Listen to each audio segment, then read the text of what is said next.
Mademoiselle Mangin, sachez bien que cette jeune fille a été élevée aux Indes comme une princesse.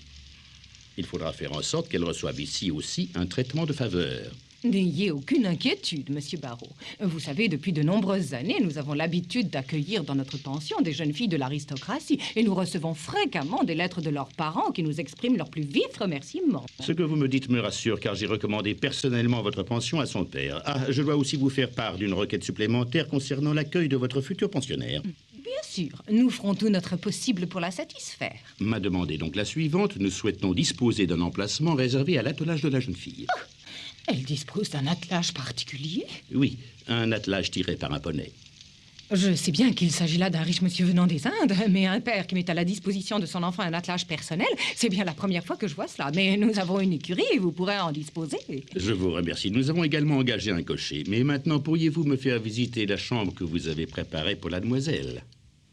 Comme vous pouvez le constater, nous venons de faire retapisser la chambre pour son arrivée. Qu'en pensez-vous? Ah, c'est très bien.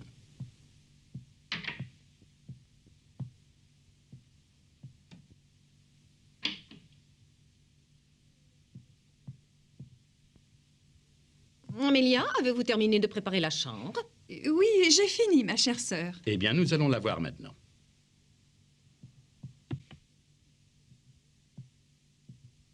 Voici Mariette, la femme de chambre personnelle que vous avez demandée. Très bien. Cette Mariette me semble en effet parfaitement stylée.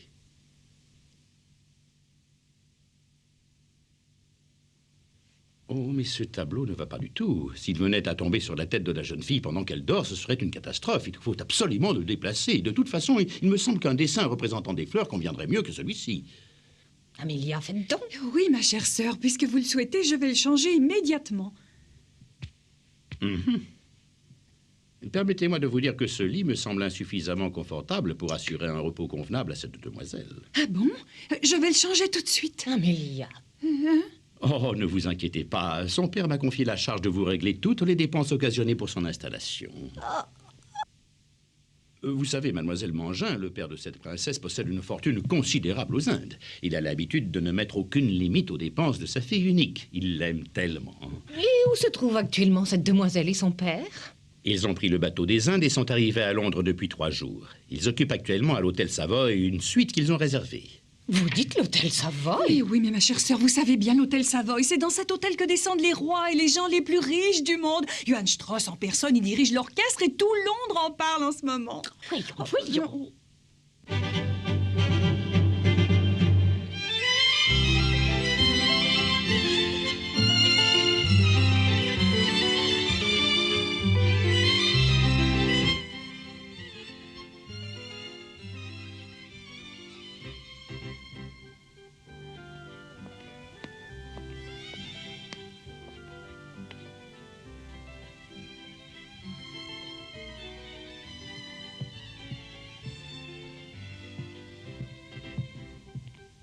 Ah, Sarah, tu étais là, ma chérie. Oui, Si tu restes sur cette terrasse où il fait si froid, tu risques de tomber malade. Préparons-nous pour sortir, hein? papa, que tes mains sont chaudes. Il va falloir que tu t'habitues à ce froid, ma chérie. Oui, je m'y habituerai, papa.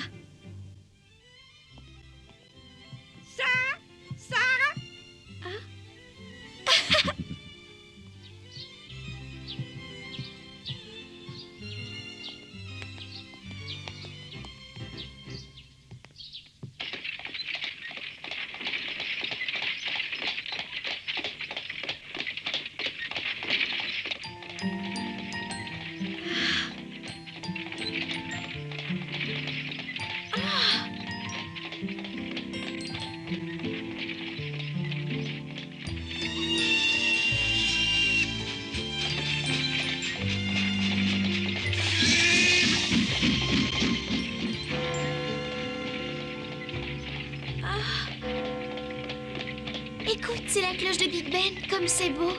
C'est exactement comme je m'imaginais en lisant mon livre qui racontait des histoires sur Londres. Tiens, regarde, à gauche, on voit l'abbaye de Westminster.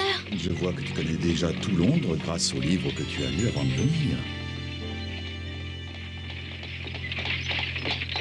Oh, je suis désolée, mademoiselle Mangin. Vous auriez dû m'appeler, je serais venue vous voir tout de suite dans votre bureau. Et James, où est-il? Oh, James? James? Oh, c'est vous, bonjour, mademoiselle la directrice. Qu'est-ce que je peux faire pour vous, mademoiselle? Aujourd'hui, nous avons le plaisir d'accueillir dans notre pension une nouvelle élève venant d'une famille très importante. Nous devons tous veiller spécialement sur elle. Elle doit faire l'objet d'égards particuliers. Si elle digérait mal, par exemple, comme vous êtes le cuisinier, James, je serais obligée de vous mettre à la porte. Bien, mademoiselle.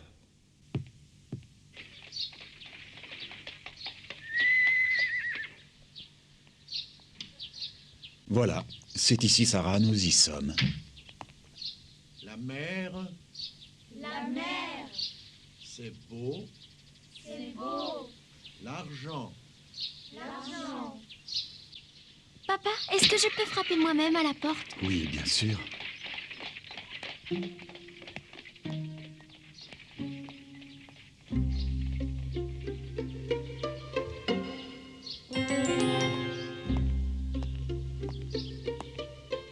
Vas-y, n'aie pas peur.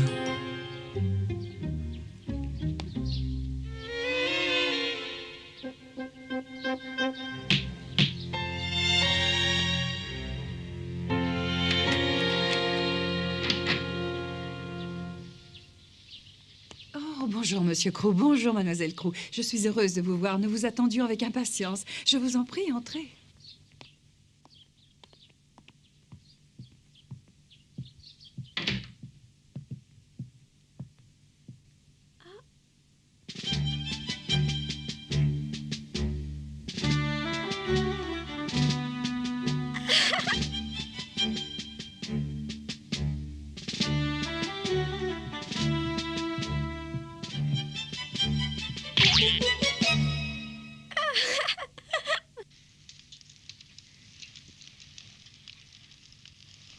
Je m'appelle Amélia Mangin. Je suis la sœur de mademoiselle Mangin, la directrice de cette école, et j'ai le plaisir d'être également professeure de géographie.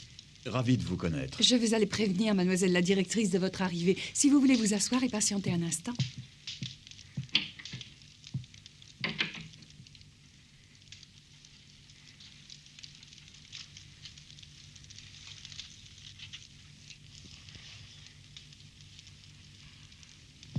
Sarah, elle a l'air d'être très gentille, cette mademoiselle Amélia, tu ne trouves pas? Si, je trouve qu'elle a l'air très gentille. Et la directrice, je me demande comment elle peut être. Tu sais, toi, papa? Oh, à vrai dire, je te le dirai quand je l'aurai rencontrée. Tu vois, moi, je l'imagine avec des lunettes et un chignon sur la tête. Ah ah. Et puis, elle est sûrement très grande et mince, et elle doit avoir un air sévère qui fait un petit peu peur.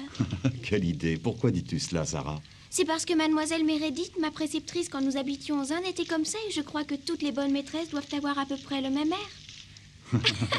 Au fait, Sarah, n'oublie pas de dire bonjour poliment à mademoiselle Mangin. Oui, bien sûr, papa.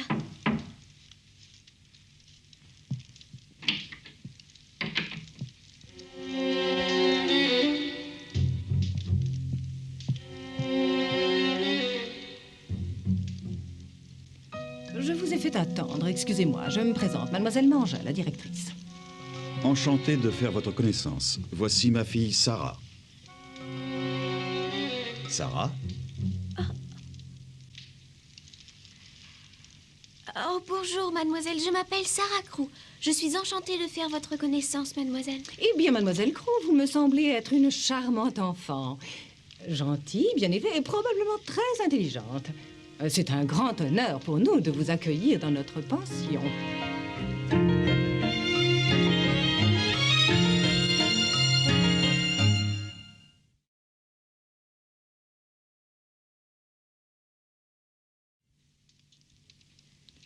Je vous remercie d'avoir accepté de satisfaire toutes nos exigences.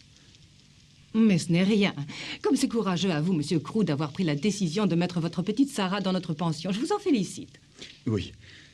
En effet, me séparer de ma petite Sarah n'est pas facile pour moi. Cet enfant a perdu sa mère à l'âge de 4 ans. En effet, on m'a déjà appris cette triste histoire. Pour Sarah, ce sera aussi un grand changement. Elle aura peut-être un peu de mal à s'habituer, mais j'ai pensé qu'il était préférable pour elle qu'elle poursuive ses études dans une excellente école plutôt que de rester avec moi aux Indes. Je vous comprends. Tous les parents pensent au bonheur et à l'avenir de leurs enfants au prix de gros sacrifices. Parfois, nous n'accueillons dans notre école que des enfants de la haute société. Nous en avons même qui viennent des États-Unis. Nous bénéficions d'une grande expérience dans l'instruction et l'apprentissage des bonnes manières. Tu es contente, Sarah? Oui, je crois que je vais me plaire ici. Eh bien, maintenant, si vous voulez bien me suivre, je vais vous montrer les classes et la chambre de mademoiselle Sarah. My father, mon père. My father, mon père. My sister, ma sœur. My sister, ma sœur. Très bien. Encore une fois. My sister, ma sœur. My mother, ma mère. My mother, ma mère. Entrez.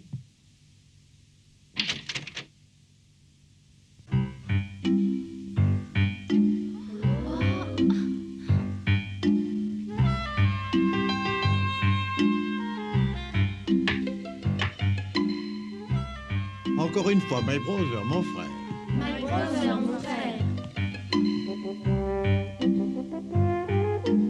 Dans notre établissement, nous insistons beaucoup sur l'enseignement du français. Ah, très bien. Voilà. Suivez-moi. My father, mon père. My father, mon père. My brother, mon frère. My brother, mon frère. My mother, ma mère. My mother, ma mère. Ici, ce sont les chambres occupées par les élèves. Ah, bien. Mais pour mademoiselle Sarah, nous avons spécialement préparé un appartement au 2e étage. Suivez-moi, je vous prie.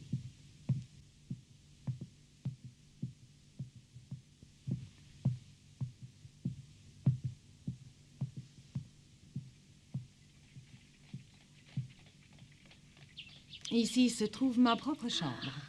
La porte au fond est celle de l'appartement de mademoiselle Sarah. Je pourrai d'autant mieux veiller sur votre enfant.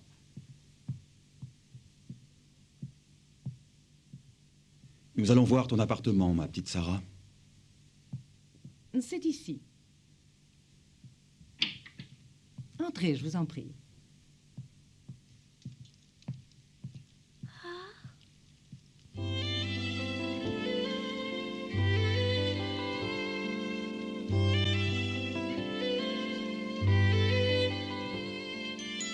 Il y a 2 pièces contiguës. Celle du fond est la chambre à coucher. Et si vous voulez entrer... Je vous présente Mariette, la femme de chambre personnelle de mademoiselle. Bonjour monsieur, bonjour mademoiselle. Ravi de vous connaître. Sarah? Bonjour, Mariette. Mariette, avez-vous fini d'arranger la chambre? Oui, j'ai fini mademoiselle la directrice. Bon, très bien, merci Mariette.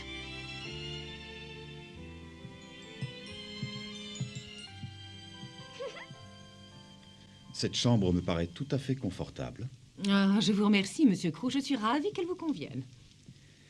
Mais cependant, pour une jeune fille comme Sarah, il me semble qu'il manque tout de même un certain nombre de choses.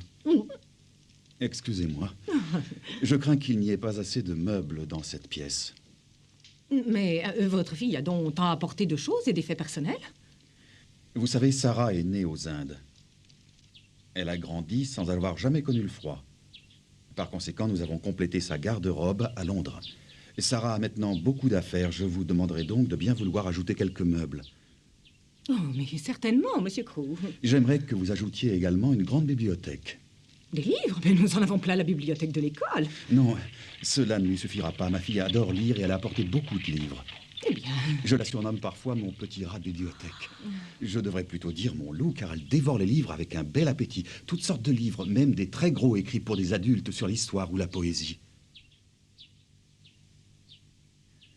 D'ailleurs, si vous estimez que Sarah lit vraiment trop, envoyez-la donc faire une petite promenade avec son poney à Hyde Park ou dans d'autres lieux agréables de Londres. Vous pourrez aussi lui proposer d'aller choisir une nouvelle poupée. J'aimerais que ma fille joue davantage à la poupée, comme la plupart des enfants de son âge. Je lui en ai pourtant déjà offert de nombreuses. Tu sais, papa, Oui, Sarah? je suis certaine que si j'avais une poupée comme Émilie, je jouerais avec elle. Je te l'avais dit quand nous étions aux Indes. Mais je ne comprends pas qui est Émilie. En fait, Émilie est la poupée que Sarah rêve d'avoir depuis quelques jours. Nous allons donc l'acheter.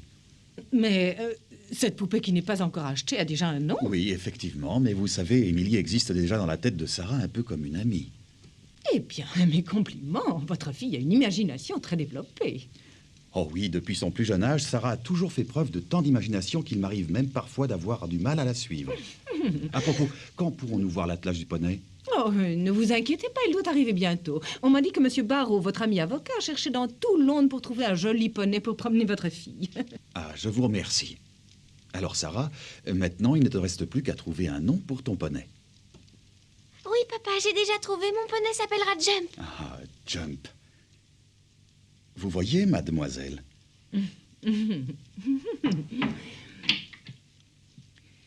Je viens pour vous prévenir que le poney et l'attelage sont arrivés. Bon, eh bien, nous allons les faire voir tout de suite à M. Crew. Le cocher qui avait été engagé n'a pas pu venir. C'est un enfant qui va le remplacer. Mais qu'est-ce que vous dites?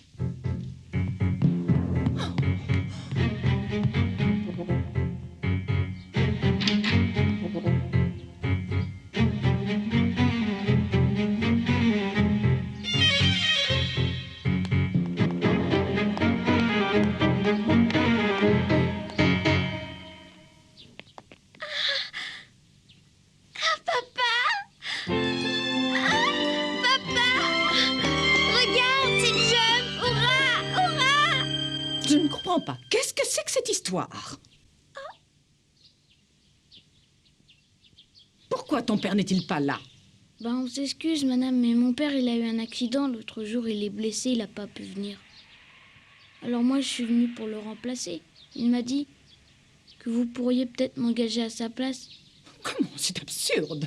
Et vous savez, mademoiselle, je conduis les poneys depuis que je suis tout petit. C'est hors de question. Vouloir confier l'attelage d'une demoiselle aussi importante à un enfant de cet âge, c'est de la folie. Ton père ne se rend pas compte de ce qu'il fait. Excusez-moi, mais si je trouvais pas de travail, mon père, il a dit que comme ma mère, elle était déjà malade... Peu importe. Que se passerait-il s'il arrivait quoi que ce soit à cette jeune fille qui nous a été confiée? Va-t'en. Tu peux rentrer chez toi. Nous allons chercher un autre cocher pour mademoiselle.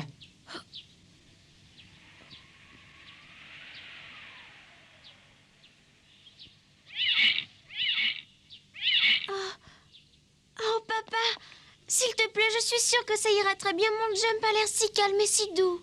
Oh, Monsieur Crew, si je peux me permettre, il me semble qu'un enfant n'est pas capable de conduire un attelage. Mademoiselle Mangin, je vous remercie de vous en inquiéter, et si cela ne vous ennuie pas, je vais tout de même parler un peu avec ce jeune garçon avant que vous ne le renvoyiez définitivement. Bien, monsieur. C'est à vous de voir. Dis-moi, mon garçon, tu ne nous as pas dit ton nom. Je m'appelle Peter, monsieur. Peter, mais c'est un très joli prénom. Écoute-moi un peu, Peter. Tu sais, c'est normal que la directrice soit inquiète. Elle est responsable de tout ce qui peut arriver ici. Tu comprends ça, Peter?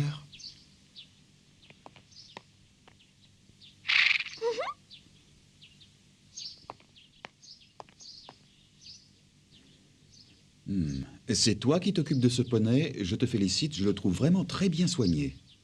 Oui, Sais-tu conduire un attelage? j'ai appris avec mon père, monsieur. C'est le meilleur cocher de Londres. Oh, papa, je suis sûre qu'il sait très bien conduire. Regarde, il l'a bien mené jusqu'ici. Oh, merci, mademoiselle. C'est vrai, je suis un bon cocher.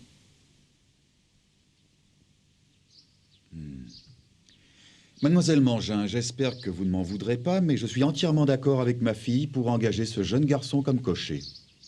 Mais non, je vous en prie, c'est vous qui décidez. J'admire la bonté de mademoiselle votre fille. Oh, merci, papa. Mademoiselle Mangin, je vous remercie. Vous avez comblé tous mes espoirs pour satisfaire aux désirs de ma fille en lui préparant une vie agréable. Je vais pouvoir repartir demain l'esprit tranquille. Oh, je suis content, on va pouvoir rester ensemble.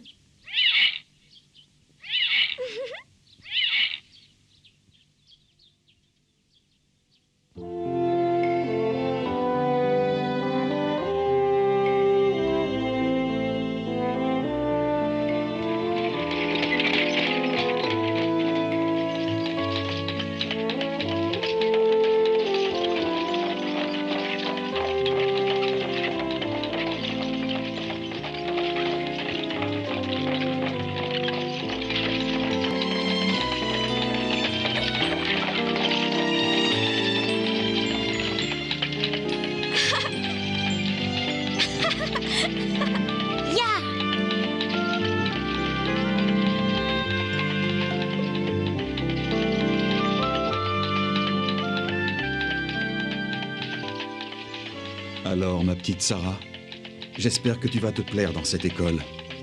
Oui, papa. Oui, je crois que je vais me plaire. J'ai décidé de très bien travailler pour que tu sois content et fier de moi.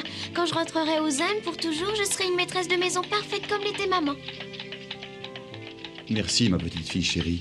Je suis très heureux de t'entendre parler ainsi. Tu me fais vraiment très plaisir. Je te connais, tu m'as déjà prouvé que tu étais une petite fille très forte. Tu vas continuer à te montrer très courageuse. Oui, papa, je te le promets.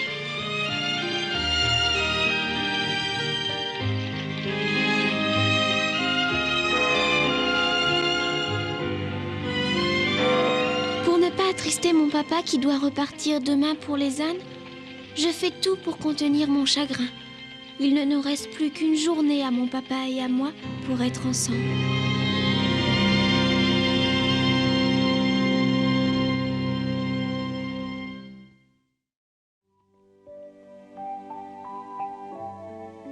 Je n'ai pas encore trouvé mon amie Émilie.